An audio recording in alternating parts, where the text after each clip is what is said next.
ಒಂದು ವರ್ಷದಿಂದ ಬೆಂಗಳೂರಿನಲ್ಲಿ ಕಾವೇರಿ ಪೂಜೆ ಅಂತ ಹೇಳಿ ಪ್ರಾರಂಭ ಮಾಡಿದೆ.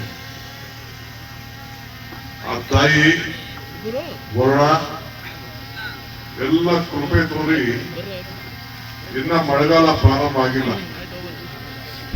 85% ಈಗಾಗಲೇ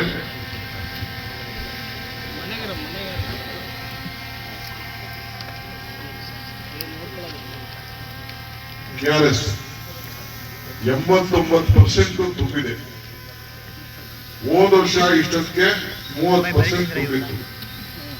ಹೇಮಾವತಿ 85% ತುಂಬಿದೆ. ಹೋದ ವರ್ಷ 30% ತುಂಬಿತ್ತು. ಆರಂಗಿ 72% ತುಂಬಿದೆ. ಹೋದ ವರ್ಷ 40% ತುಂಬಿತ್ತು. ಕಬಿನಿ 51% ತುಂಬಿತ್ತು. ಈಗ 85% ತುಂಬಿದೆ. ಸೊ ಕಾವೇರಿ ಜಲಾನಯ ಪ್ರದೇಶದಲ್ಲಿ ಕಾವೇರಿಯ ಕೃಪೆಯಿಂದ ಎಲ್ಲ ಕಡೆ ಇವತ್ತು ಡ್ಯಾಮ್ಗಳು ತುಂಬುವಂತ ಒಂದು ಪರಿಸ್ಥಿತಿ ಬಂದಿದೆ. ಈಗ ತಾನೇ ನಿಮ್ಮ ಶಾಸಕರು ಜಯಚಂದ್ರ ಅವರು, ನಮ್ಮ ಕಿರಣ್ ಕುಮಾರ್ ಎಲ್ಲ ಕೂಡ ನನ್ನ ಹತ್ರ ಮಾತಾಡಿ ಈಗಾಗಲೇ ನಾನು ರಾಜ್ಯದ ಎಲ್ಲ ಮಂತ್ರಿಗಳಿಗೆ, ಜಿಲ್ಲಾ ಮಂತ್ರಿಗಳಿಗೆ ನಿಮ್ಮ ICC ಮೀಟಿಂಗ್ ಮಾಡಿ ಡ್ಯಾಮ್ ಭದ್ರತೆ ಬಗ್ಗೆ ಕೂತ್ಕೊಂಡು ತೀರ್ಮಾನ ಮಾಡಿಕೊಡಿ ಅಂತ ನಾನು ನಿರ್ದೇಶನ ಕೊಟ್ಟಿದ್ದೇನೆ.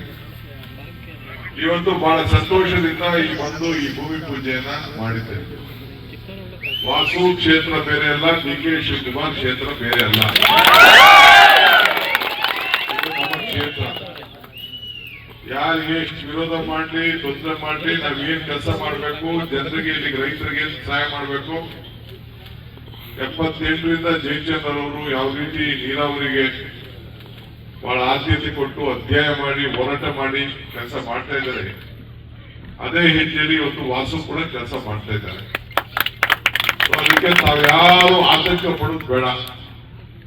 ನಿಮ್ಗೇನು ಈ ಪಕ್ಕದ ಬರ್ಬೇಕಾದ್ರೆ ಒಂದು ಹಳ್ಳಿಯವರು, ರಂಗನಹಳ್ಳಿಯವರು ಅರ್ಜಿ ಕೊಟ್ರು, ಅದೇನೋ 100 ಮೀಟರ್ 210 ಕಿಲೋಮೀಟರ್ ಸ್ವಾಮಿ ಅಂತ ಹೇಳಿದ್ರು. ಅದು ಚಿಂತೆ ಮಾಡೋದು ಬೇಡ. ಆದ್ರೆ ಇವತ್ತು ಹೆಚ್ಚಿನ ಯೋಜನೆ ಏನು, ನಾವು ನೀರನ್ನ ಹೊರಗಡೆ ತಂದಿದ್ದೀವಿ. ಹಿಂದೆ ಕುಮಾರಸ್ವಾಮಿ ಯಾವ ಕಾರಣಕ್ಕೂ ಇದು ತರಕ್ಕಾಗಲ್ಲ ಅಂತ ಪಾಪ ಮಾತಾಡ್ತಿದ್ರು. ಅದಕ್ಕೆ ನಾನು ಕುಮಾರಸ್ವಾಮಿ ಕೇಳಿ ಅವ್ರಿಗೆ ಯಾರು ಕಿವಿಲ್ ಕೇಳೋದಿಲ್ಲ, ಕಣ್ಣಲ್ಲಿ ನೋಡ್ಲಿ ಅಂತ ಹೇಳಿ ಇದನ್ನ ನಾನು ಆ ನೀರನ್ನ ಹೊರಗಡೆ ನಾನು ಜಯಚಂದ್ರ ಅವರೆಲ್ಲ ಹೋಗಿ ಪೂಜೆ ಮಾಡಿ ಆ ನೀರನ್ನ ಹೊರಗಡೆ ಕಳಿಸಿದ್ದೀವಿ. ನಿಮ್ಮ ಬಾರ್ಡ್ವರೆಗೂ ಈಗ ಫಾರೆಸ್ಟ್ ಕೆಲವು ಸಮಸ್ಯೆ ಇದೆ. ತುಮಕೂರಿಂದನೂ ಜಮೀನು ಕೊಟ್ಟಿದ್ದಾರೆ ನಿಮ್ಮ DC, ಹಾಸನದಿಂದನೂ ಕೊಟ್ಟಿದ್ದಾರೆ DC, ಫಾರೆಸ್ಟ್ ಕೊಟ್ಟಿದ್ದಾರೆ. ಅದಾದ ತಕ್ಷಣ ನೀರು ನಿಮ್ಮ ಬಾರ್ಡ್ವರೆಗೂ ಬರ್ತದೆ. ಮೊನ್ನೆ ತಾನೇ ನಾನು ಹೋಗಿ